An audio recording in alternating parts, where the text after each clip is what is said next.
ஒரு பூவுக்கு ஒரு சீசன் இருக்குங்க. இந்த மல்லிப்பூக்கு பார்த்தீங்கன்னா இதுதான் சீசன்.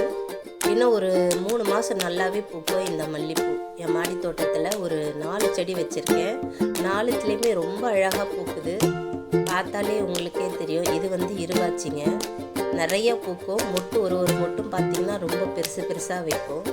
நம்ம இதை பறித்து அழகாக கட்டி ஃப்ரிட்ஜில் வச்சா 4 நாளைக்கு கூட வச்சு நம்ம இதை தலைக்கு வைக்கலாம். அந்த அளவுக்கு பூ ரொம்பவே ஃப்ரெஷ்ஷாக இருக்கும்.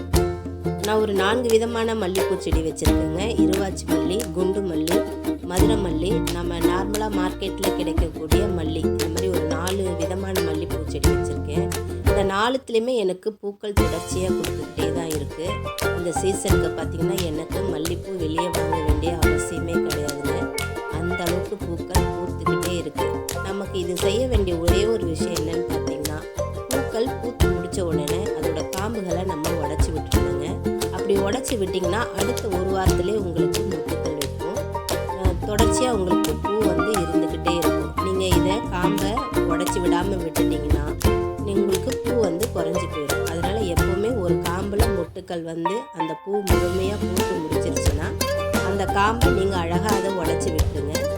அப்போது 2 சைட்லேயும் நமக்கு துளிர்கள் வந்து மொட்டுக்கள் நிறைய வைக்கும். இது ஒன்று செஞ்சாலே போதும். மல்லிப்பூ செடியை பொறுத்த வரைக்கும் நம்ம உரங்கள் கொடுக்கலனாலும் இந்த வெயிலுக்கு இந்த மல்லிப்பூ பார்த்திங்கன்னா நிறைய பூத்துக்கிட்டே இருக்குங்க.